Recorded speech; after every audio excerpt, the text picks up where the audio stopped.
¿Por qué me ordenas? No, no te ordeno, digo que te...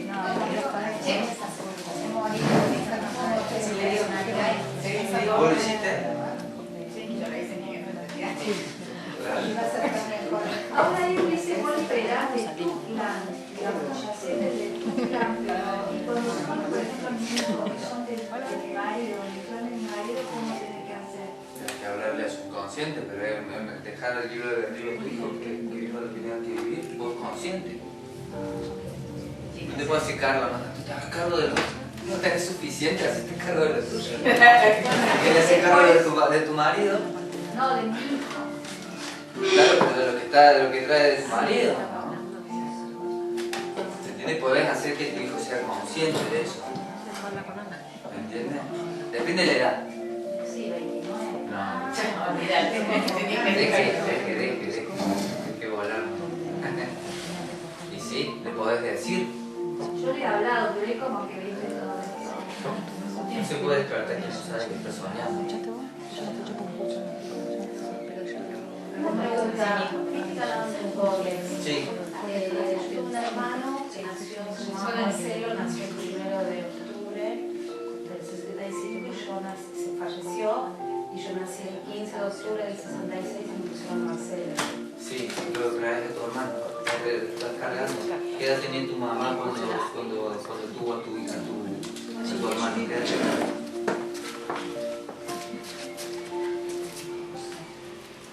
Mi mamá es del 39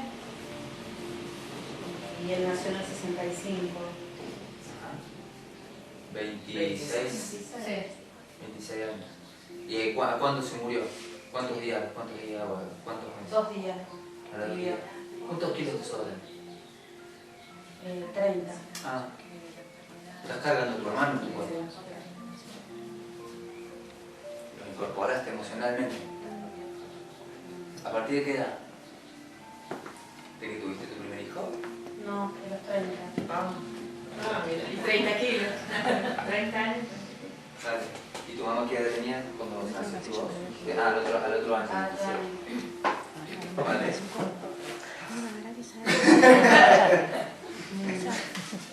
Vale. Sí. Ahí va. Ahí lo vas a sacar. Bien. Bueno, pero estamos hablando de eso, es el biodecodificación cuántica, ¿no? Hoy vamos a hablar de cómo utilizar esto, porque hoy es el camino hacia la libertad total, o sea que es por donde empezó la idea de la escuela cuántica, o sea de biodecodificación cuántica, empieza con esa idea y ese es el lineamiento que seguimos a pleno, es decir, la libertad total, y ya vamos a ver qué libertad es la que vamos a tratar de transmitir de todos estos programas a los cuales somos inconscientemente, estamos atados a todos estos programas y cómo liberar estos programas.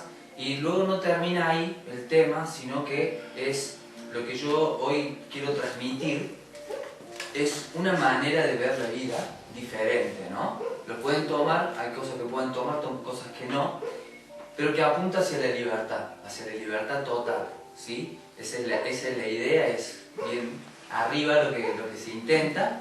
Entonces, no solamente es esta historia de la biodecodificación, es una de las partes, diría que es un 50% de lo que realmente vemos, de lo que realmente queremos transmitirlo en la escuela o de lo que se ve en esto que es el camino de libertad total, que hoy es el puntapié de lo que va a ser, de un cambio que va a haber en la escuela con respecto a empezar a transmitir más esto, que es cómo utilizar toda esta información en tu día a día, en tu pareja, en tu trabajo, para que vos lo puedas llevar a esta visión, a esta forma de ver las cosas a cada ámbito de tu vida, ¿se entiende? Y eso lo que te trae es que salís de la franja del miedo, entras en la franja del poder, ¿sí? Y la idea es ir pasando los niveles hasta la libertad total, ¿sí? Porque hay como una especie de nivel de que muchas culturas lo hablan, ¿no? Desde la espiritualidad. Entonces nosotros vamos a ver una línea que le decimos el camino del guerrero, ¿sí? Mucho baja de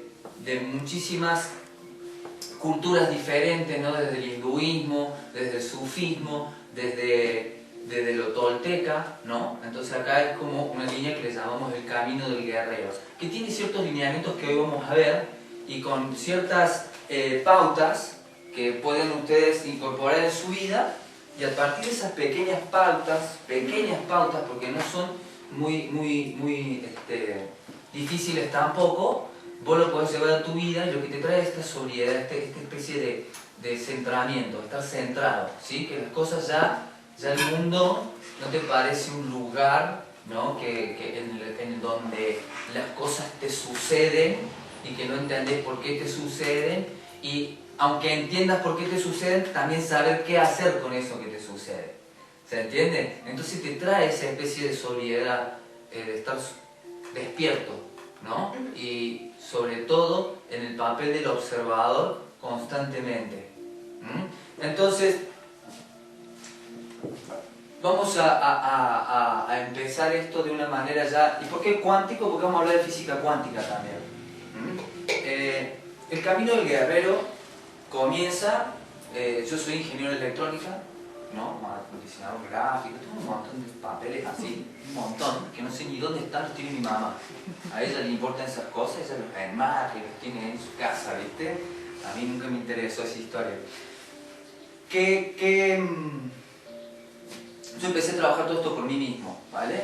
O sea, una persona que no entendía la realidad, no entendía por qué vivían las cosas, tenía muchas depresiones. Entonces, la psicología no me ayudó, dije voy a estudiar psicología, traté de empezar a estudiar psicología. Me di cuenta que las personas a las que vos estudias cuando estudias psicología son personas que no sanaron. Entonces no me servían tampoco, ¿no? Porque mi mente es muy lógica, es muy de ingeniero. Entonces, vos cuando vas a comprar una máquina, cuando vas a hacer una máquina, voy a referenciarme a una máquina que funciona, no una máquina que no sirve, que es una idea, ¿se entiende? Que es una idea muy bonita, pero la máquina no anda.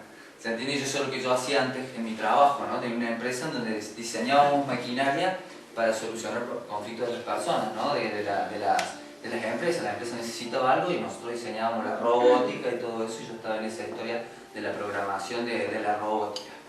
Entonces yo entiendo todo desde este punto de vista electrónico también y de la física, y entonces tiene que cerrar desde ese punto de vista.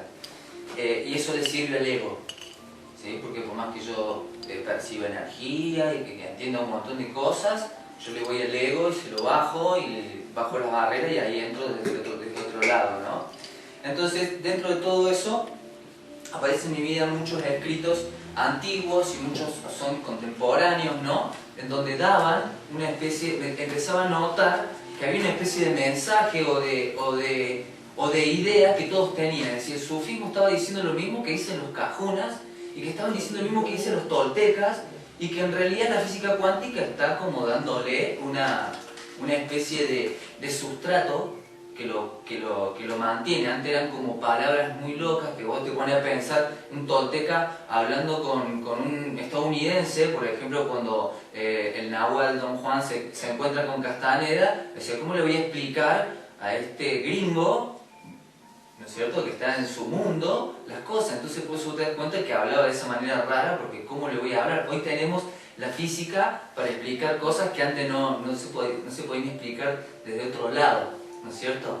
Entonces, vamos a empezar por la primera parte. O sea, la primera parte sería en dónde estamos, ¿sí? ¿Qué es esta realidad? ¿En dónde estoy? ¿Qué es mi conciencia? ¿Quién soy yo? ¿Por qué vivo esto? ¿Soy yo el que piensa? Porque también, no como dijo ella primero, dice, yo no pienso. ¿Ustedes creen que ustedes son los que piensan? ¿Que tienen pensamientos? Y esos pensamientos que vos tenés en tu cabeza, ¿vos crees que son tuyos? Y que estás teniendo todo el control sobre sus pensamientos, que tu mente es tu mente, y que vos, si fuera tu mente, y si vos fueras el que piensa, podrías parar de pensar. ¿Se entiende? Podrías dejar de pensar. Si no, yo soy mi mente, yo sé que yo pienso, entonces deja de pensar. No, es re difícil dejar de pensar. Entonces vos no sos tu mente, vos estás siendo utilizado por tu mente. No es que vos sos tu mente, ¿sí? Y que los toltecas le llamaban a eso el tonal, ¿sí? El tonal y el nahual. Hablaban de las dos partes de las personas, tonal y nahual. Entonces, nosotros en esta realidad en la que estamos viviendo, que estamos experimentando constantemente, lo que estamos viviendo es pura magia. Es pura magia. ¿Qué está pasando todo el tiempo? Nosotros vivimos en este universo, o en esta realidad, llámenlo como quieran, que está basada en la materia prima del átomo. Y este átomo, ¿no es cierto? Estos átomos que conforman todo lo que estás observando en este momento, todo lo que podés palpar, lo que podés ver, lo que podés oler, ¿no es cierto? Lo que podés, el frío que podés sentir, toda esta historia. Y todas las partículas que conforman distintos materiales que ustedes que conocen, que han sido nombrados, ¿vale? O sea, ustedes nacieron y vos no sabías qué material era qué, pero te lo empezaron a nombrar y vos estuviste de acuerdo con eso. Dijiste, esto es madera, bueno, vale, entonces esto le voy a decir madera, ¿no es cierto? Y este color es rojo, bueno, vale, este color es rojo y todos estamos de acuerdo con que ese color es rojo, ¿no? Aunque muchas mujeres van a decir, no, ese es un rojo verbetón, ¿entendés? Porque ves más colores que el varón, por ejemplo. Nosotros vemos 64 colores y ustedes ven HD. Nosotros no, vemos menos cantidad de colores porque estamos preparados para otra cosa, estamos preparados para la cacería, para ver si viene algún ¿cómo se llama?, depredador, ¿no es cierto? Pero en definitiva todo lo que estamos viviendo, lo que estás experimentando todo el tiempo es energía e información, porque el átomo está conformado por partículas, ¿no es cierto? Partículas subatómicas, electrones, neutrones, protones, ¿sí? Y cada una de esas partículas, cuando vos las querés estudiar, cuando se empezaron a estudiar estas partículas, lo que se descubrió es que en realidad las otras partículas subatómicas no tienen realmente un peso. Como dijo Max Planck, que fue el padre de la física cuántica, al estudiar los átomos dijo, no existe cosa tal como la materia. Todo lo que hay es una sopa cuántica de energía. Y detrás de todo eso debe haber una inteligencia. Eso es lo que dijo un físico cuántico, el padre de la física cuántica. De la doble rejilla. Todavía no se había hecho, ¿se entiende? Es Max Planck, que fue uno de los primeros que abrió esta puerta, ¿no? El que abrió esta puerta, no se lo invitaba a los experimentos porque su presencia hacía que el resultado cambie. ¿Se entiende? Si descubrimos esto, bueno, después se iba Max Planck a observar el experimento y el experimento cambiaba porque estaba Max Planck. Porque su información de lo que él ya conocía cambiaba en la ubicación de dónde iban a estar los electrones. O sea, el mero conocimiento, ¿sí? De eso, el mero conocimiento de eso. Entonces, si vos vas a ver el átomo que forma todo esto, los átomos que forman todo esto, y que cada una de esas partículas están formadas en realidad por energía e información, es todo lo que hay. Pero esa energía e información es el 0,0000001% de un átomo. ¿Sí? O sea que lo más importante es el espacio en vacío que conforma un átomo. O sea, cuando vos haces el dibujito que te enseñaron en la escuela, ¿sí? ¿No? Acá está en realidad tiene muchas órbitas, pero algo básico, ¿no es cierto? En realidad te dicen que esto está orbitando y que lo más importante es que esto es el 0,00001% de todo esto. Lo más importante es el espacio en vacío, que es el 99,9999% de un átomo es espacio vacío. Y acordate que vos también estás formado por átomos. O sea que vos sos 99,9999% de espacio vacío. ¿Se entiende? Entonces, ¿qué es lo importante? Que también hay una idea que te dijeron de que esto orbitaba, ¿no es cierto?, como si fuera un planeta, y que no es así, en realidad está apareciendo y desapareciendo constantemente. La realidad, luego, nos dice que esto se prende y se apaga, ¿sí? Se prende y se apaga, porque antes se creía, todavía nosotros no nos han enseñado, no enseñan en la escuela la física nueva, ¿sí? O sea, siguen enseñando lo que dice Einstein. Y muchas de las cosas que dijo Einstein ya están refutadas hace muchísimo tiempo, ¿sí? Muchas de las frases que dijo Einstein en su momento fueron refutadas y condenaron a la física y como Dios no juega los dados, ¿sí? La extrañeza cuántica le llamaba, ¿no? A un montón de cosas que luego, a partir del año 98, 99, con los nuevos aceleradores de partículas, con la nueva tecnología que hay para ahora, para poder, digamos, medir lo que realmente pasa, ha refutado todo eso. Y nadie se entera, ¿sí? Todavía creemos que está vigente lo que decía Einstein. porque tuvo mucho marketing ¿no? Fue Einstein. ¿Sí? Pero hubo un montón de físicos que superaron a Einstein, pero no tuvieron tanta publicidad como él, ¿no? No tenían ese carisma, ¿no es cierto? Y esa historia más pública que tuvo Einstein, ¿no es cierto? Entonces, esto en realidad está titilando. Es decir, que está vibrando. Cuando hablamos de que el universo está en una vibración, ¿sí? Decimos eso, ¿qué significa una vibración? Que está cambiando de polaridad todo el tiempo, se prende y se apaga, se prende y se apaga. Esto mismo, cuando vos ellos quieren trabajar con mediciones, lo físico, a esta órbita, vos la dibujás así. ¿Sí? Que si yo esto lo uno acá, me queda la órbita. Entonces ellos decían, sí, nosotros como decimos que vivimos en ese momento se creía que el mundo era un mundo determinista. Eso llevarlo a la vida, ¿no? Es decir, yo si sé la velocidad de un objeto, ¿no? Y sé su trayectoria, sé dónde va a terminar, ¿no? Que yo me acuerdo que también, ahora no están así, pero si yo estudio abogacía y hago esto y me caso y tengo hijos, soy feliz. Es como la trayectoria, la velocidad donde voy a terminar. ¿Se entiende? Se creía que era eso, la vida, ¿no? Porque también teníamos estas ideas también sobre el mundo, sobre el universo. Pero resulta de que descubrieron que es imposible medir la posición y la velocidad. Que vos decís, hoy en día decís, claro, es obvio, yo puedo decirte, en el auto voy viajando y te puedo decir dónde estoy en un momento determinado, ¿sí? Pero no te puedo decir mi velocidad y dónde estoy, porque eso ya cambió. ¿Se entiende? En el momento que te estoy diciendo dónde estoy, pero si es que voy a una velocidad ya cambió mi posición. ¿Qué descubrieron ellos? Que la energía que se necesitaba para medir una partícula modificaba dónde la partícula iba a estar. Era imposible medir una partícula sin enviar algo que le mida. ¿Sí? Es decir, voy a medirla a ella, bueno, tengo que enviar algo a medirla, ¿no es cierto? Si no puedo hacer una suposición, digo, debe estar unos 2,5 metros, ¿se entiende? Y es una hipótesis mía, pero para que esa hipótesis sea verdad yo la tengo que demostrar y tengo que medirla la verdadera distancia. Entonces esa energía que yo puedo utilizar para medir un electrón va a hacer que la posición del electrón cambie. ¿Sí? Ahora, ¿qué pasa? ¿Cómo es que todo esto está ocurriendo en esta realidad? Para no ir mucho más allá, aunque si les interesa les puedo hablar de física cuántica todo el día y van a saber todo sobre la física cuántica. Todo esto son cosas que nosotros estamos siempre hablando de cosas que ya son demostradas, ¿no? Ya no son hipótesis de lo que yo estoy hablando. ¿Qué pasa con ese electrón cuando lo voy a medir? Más adelante se empezaron a hacer otros experimentos en donde se dieron cuenta que en realidad lo que hace que el electrón exista, lo que le saca una foto al electrón, ¿sí? Son los fotones, es decir, partículas de luz están rebotando con todos los objetos que están acá, ¿sí? Y crean lo que se llama en la física cuántica el colapso de la función de onda.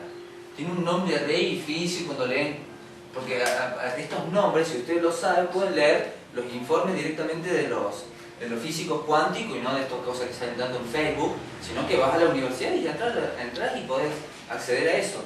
Pero ¿qué significa cuando hablan de colapso de función de onda? Esto es la onda, ¿sí?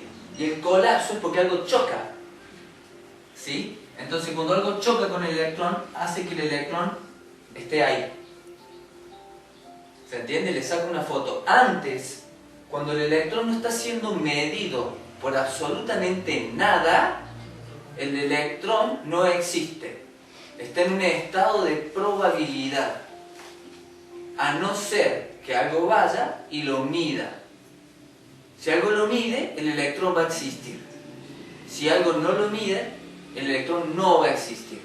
Es decir, y lo que determina en dónde se va a ubicar el electrón es el observador. ¿Sí? Ahí está el famoso experimento que se viene haciendo hace 20 años y siempre son los mismos resultados. Se hizo de un montón de maneras diferentes, con un montón de aparatos diferentes, cada vez con mayor precisión, ¿no es cierto? Que es el experimento de la doble ranura. El experimento de la doble ranura justamente era eso. Decía, bueno, vamos a ver.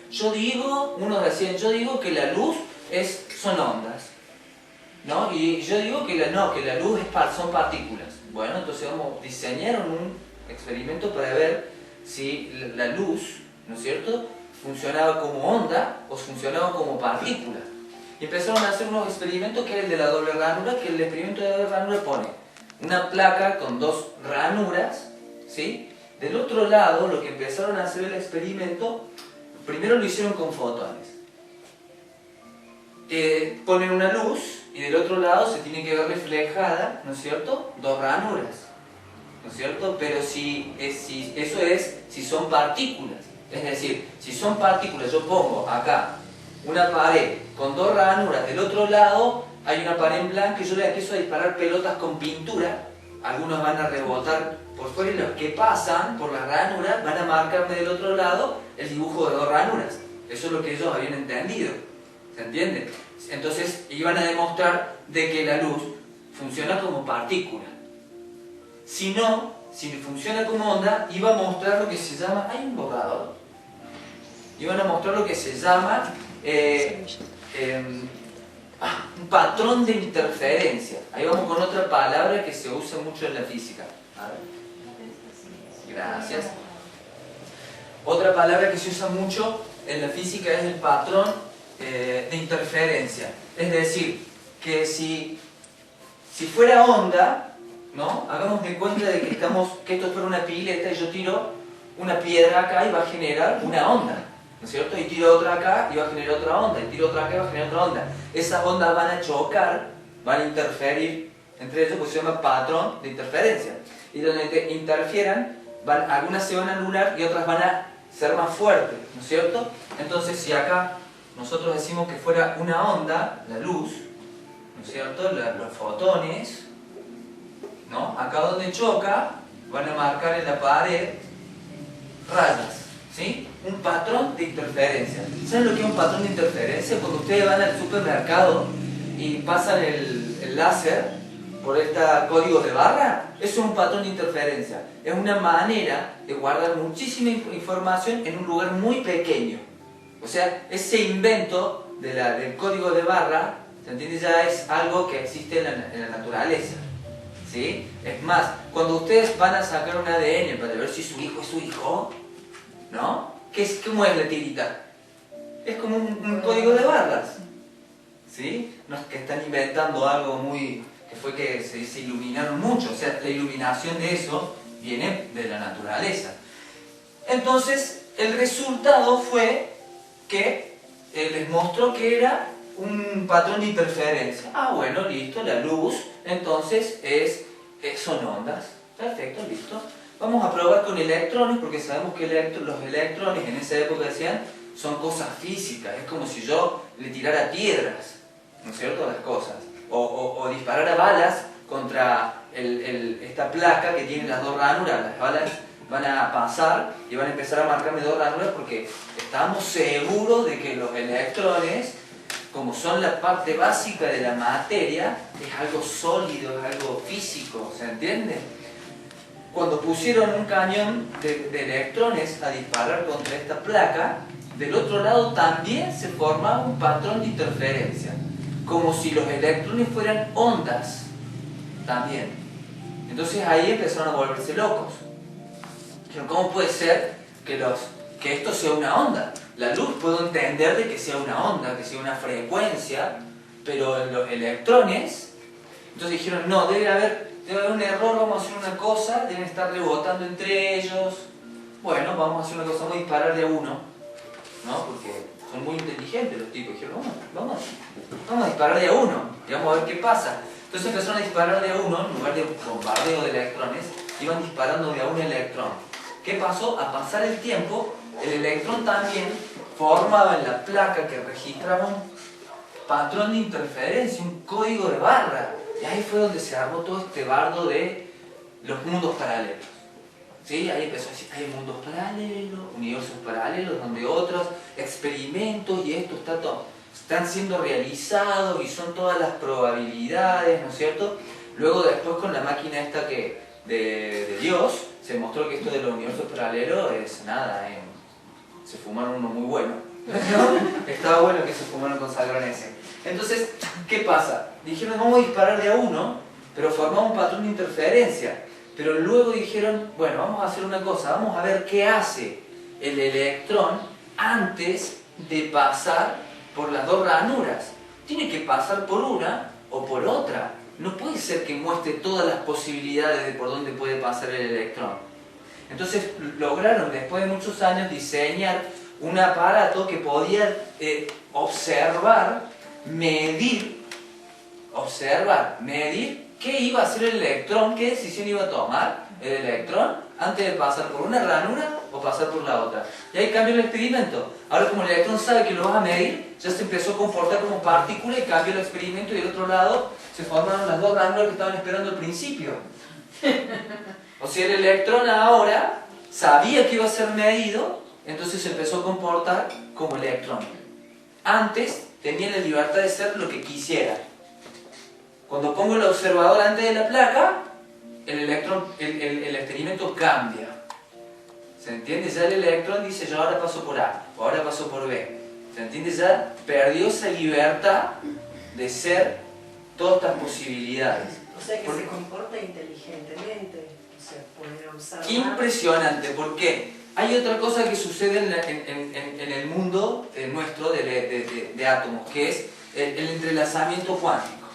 Dos partículas que se aproximan intercambian información. ¿Vale? O sea, yo me aproximo acá a Carmen, intercambiamos información.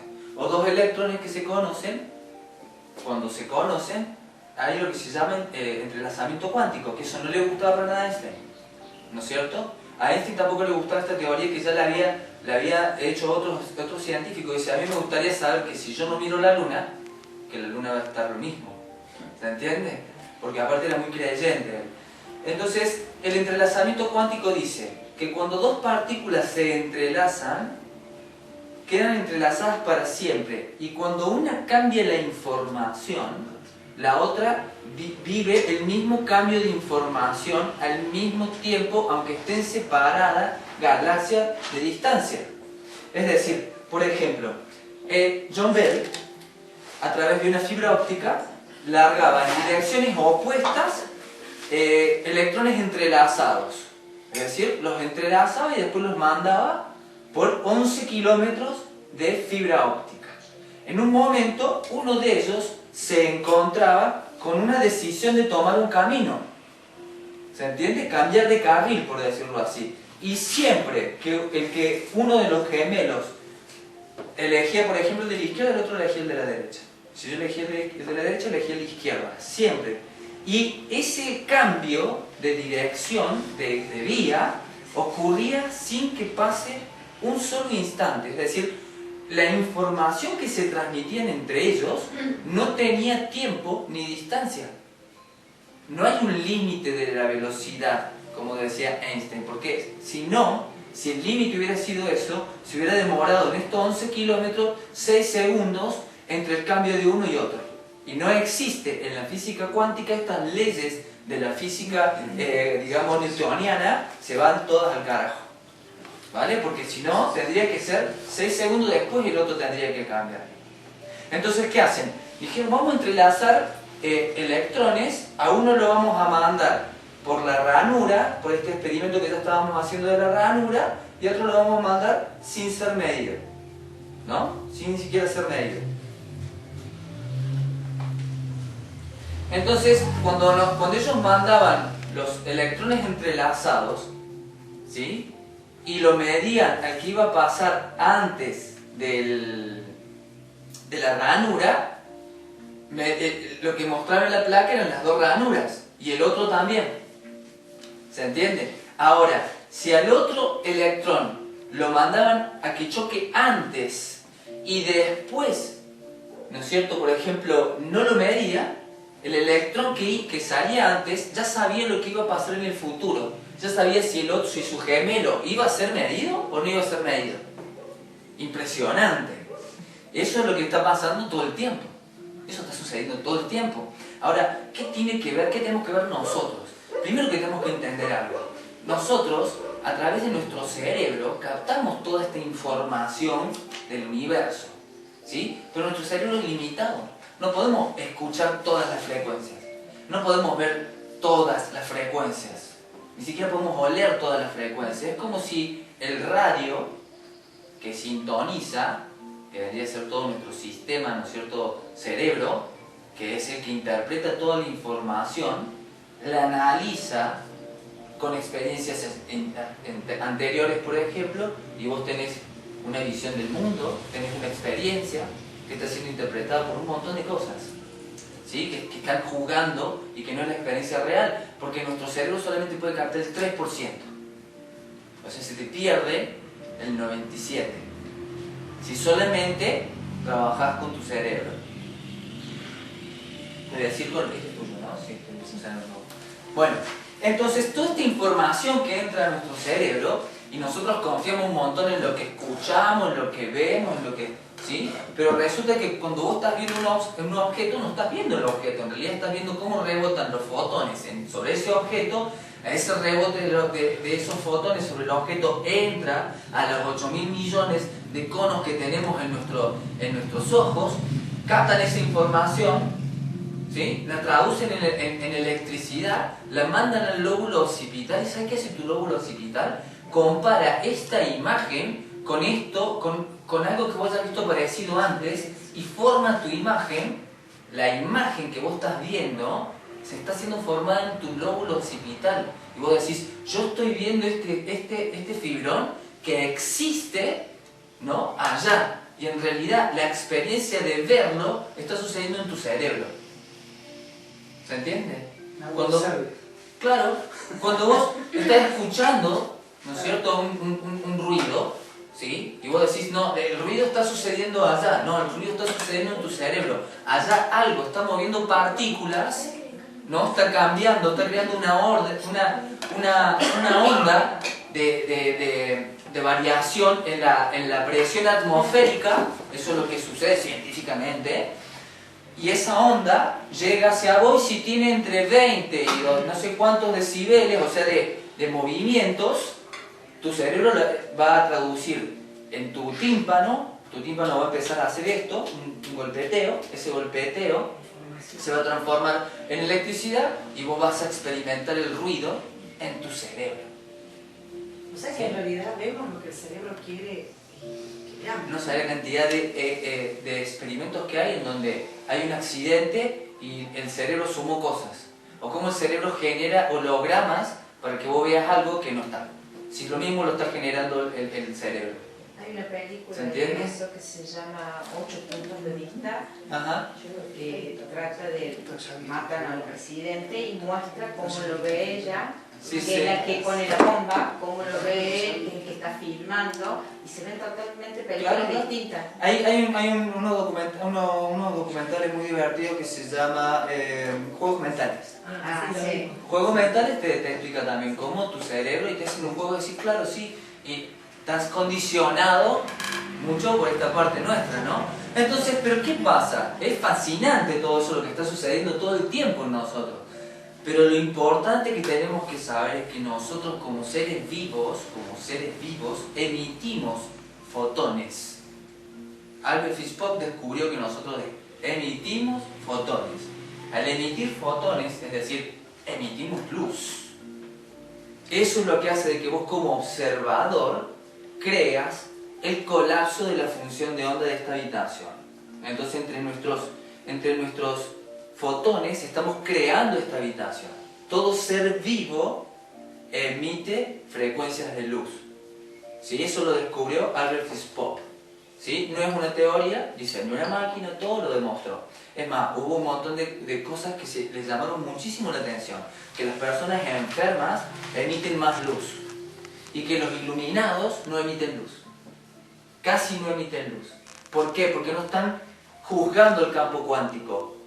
No lo están juzgando. Se unen a la parte importante, la materia oscura, que es el espacio vacío.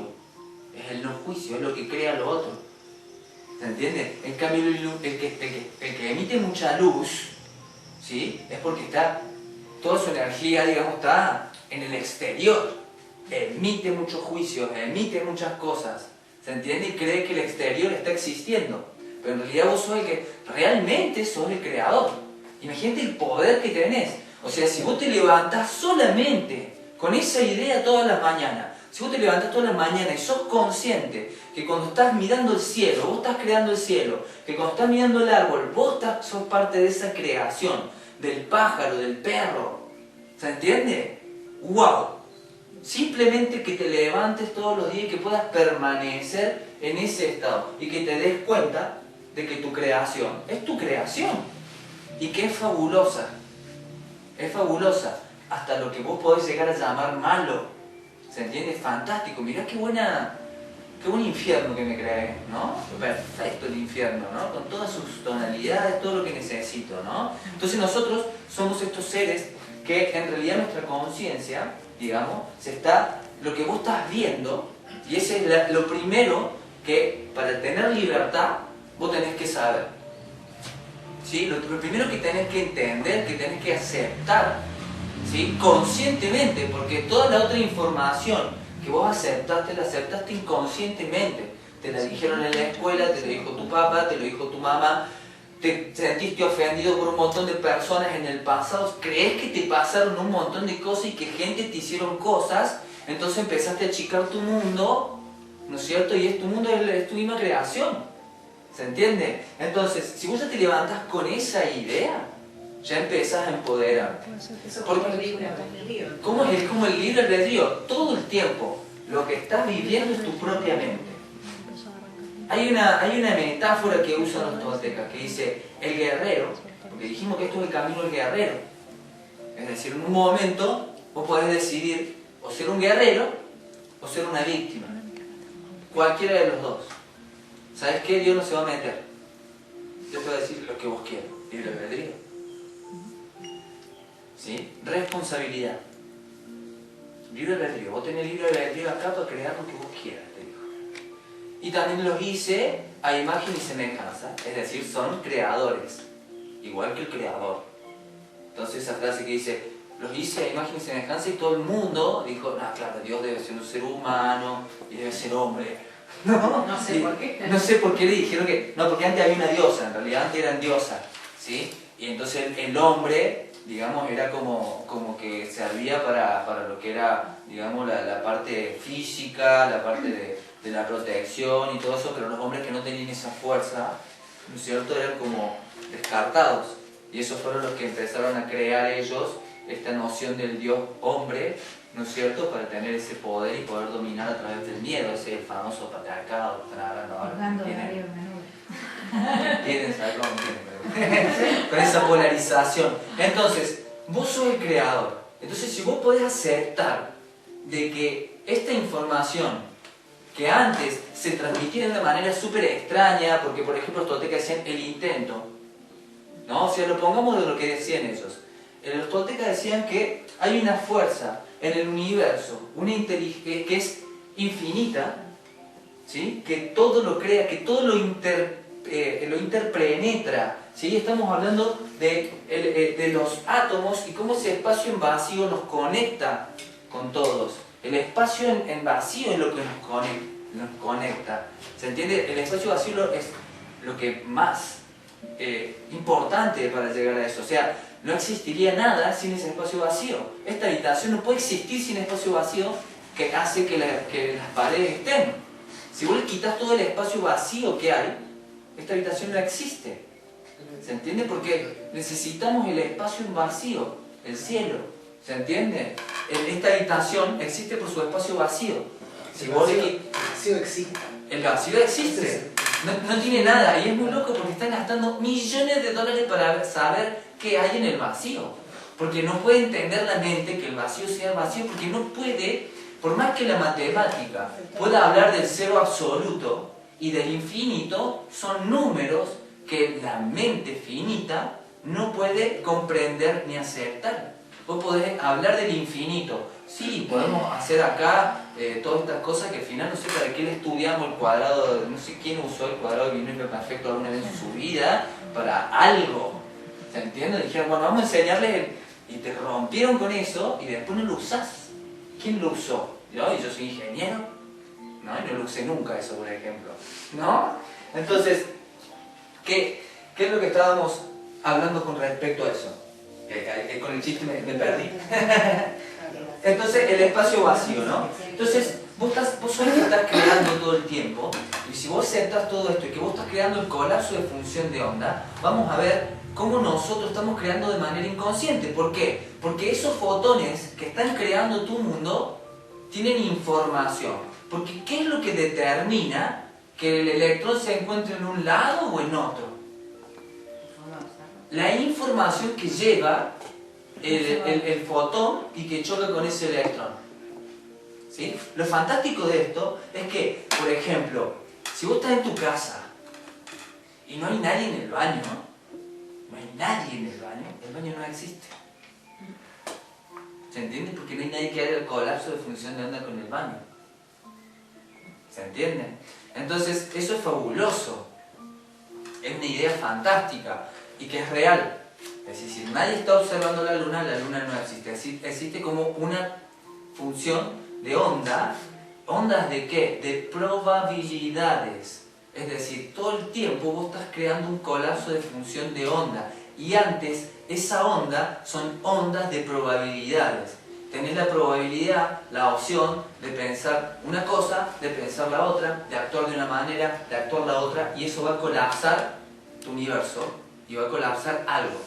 Ahora vamos a ir a qué, a cómo puedo hablar con el universo, cómo puedo yo tener esta relación que en realidad es tu relación con vos mismo. Nunca te estás relacionando con otro más, ya vamos a ver por qué es eso. ¿Se entiende? Aunque pensamos que sí, creemos que sí. Entonces, esa información que llevan los fotones que crean, van a determinar qué vas a crear, qué es lo que se va a crear en tu mundo, según la información. Y eso es lo que nosotros utilizamos en la biodecodificación. Dentro de lo que es el camino del guerrero, que es lo que yo les quiero... Hay un camino, ¿no? Hay muchos caminos, pero muchos dicen lo mismo. Hay uno que está en las 7 etapas evolutivas, pero todos hablan más o menos lo mismo, ¿sí? Para llegar a niveles de encontrarte con tu verdadera conciencia. Entonces, el camino del guerrero lo que plantea es que vos seas un guerrero, pero es con vos mismo, ¿se entiende? Es con vos mismo. ¿Y cuáles van a ser tus desafíos como guerrero en la vida? Y una cosa, ¿por qué se llama el camino del guerrero? Porque como el guerrero acepta su creación, ¿sí? Ya no es más víctima. O sea, la primera parte del camino del guerrero es que uno acepte esto. ¿Lo podés aceptar o no? A mí me vale madres. ¿Se entiende? Que vos lo aceptes o no lo aceptes, a mí no me mueve nada. ¿Se entiende? Es que vos lo aceptes o no lo aceptes. Yo lo acepté a través de mis estudios de física cuántica. ¿Se entiende? Así lo fui adquiriendo, ¿no? Y que siempre, cuando estaba estudiando, decía, uy, esto lo decían los toltecas. Uy, esto lo decían los sufis. Acá está, este chaval está hablando de esto. Este está hablando de Ho'oponopono. Este está hablando... Y son lo mismo. ¿Se entiende? Pero hay una matriz, que si vos entendés la matriz, es donde vos te convertís en el creador consciente.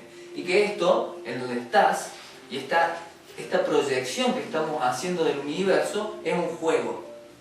¿Sí? Es un juego donde no hay víctimas ni victimarios. Lo único que hay para un guerrero, si ustedes deciden hoy ser guerreros, son desafíos. Todos son desafíos. No hay ni víctima, ni victimario, ni, ay, me siento... ¿Sí? Porque muchas veces uno ha estado en situaciones malas en la vida, que uno nombra como mala, y ha orado, y ha estado ahí, ¿no? Yo recuerdo momentos muy dramáticos en la bañera llorando así. Dios, ¿por qué? ¿No es cierto? ¿Por qué a mí? Ayúdame, Dios, ¿se entiende? Y vos sos Dios. Dios no se mete porque te dice, crea otra cosa, te di libre albedrío. Yo no me meto en tu libre albedrío. Por eso también eso es que nosotros, los guerreros, decimos todos son desafíos. Y eso también hace que yo respete el desafío que tiene ella, que tiene ella, que tiene ella, que tiene ella, que tiene ella. Todos tienen desafíos, cada uno para mí, todos son guerreros y todos tienen su desafío. Y si Dios no se mete, pues me voy a meter yo. ¿Se entiende? O sea, que se pueden hablar porque mirá, mira que yo tengo que hacer esto, que tengo que hacer lo otro. Vos vas a sanar a tu hijo cuando vos lo veas a tu hijo como un guerrero y no como un indefenso niño que trae un accidente, ¿se entiende? ¿Vale? Ese cambio en vos, como observador, va a colapsar algo en el otro. En tu mundo, esa persona ya no es un pobre, ¿se entiende? Es ahí cuando vos empezás a influenciar a los otros, cuando ya no los dejas de ver, ¿me entendés? Como realmente son almas que vienen a vivir sus desafíos. Y si yo creo en eso y sé que va a lograrlo, y si no lo logra, no importa, ¿se entiende? Cuando se lo deja hacer. Cuando se lo deja hacer. Claro, tal cual. Entonces, la primera parte del guerrero es saber que el universo donde estamos y que nosotros lo que estamos viviendo es nuestra propia proyección y es un juego con nosotros mismos. El guerrero sabe que estamos en una especie de burbuja, ¿no es cierto? Que está formada de espejos, podemos decir, y que todo el tiempo lo que se está reflejando es mi propia mente, mis propios desafíos. Y lo que busca el guerrero es liberar todo eso para abrir la bola y entrar al infinito. ¿Se entiende? Ese es el objetivo. ¿Qué está bueno cuando vos decidís ser un guerrero? ¿Sí? Que ya no te deprimís porque tenés un objetivo abstracto en tu vida. Llegar a ciertos objetivos abstractos, ¿no es cierto? Que es algo más espiritual, más interno, ¿no? Entonces, dentro de estos objetivos, el primer desafiante del guerrero es el miedo. ¿Sí?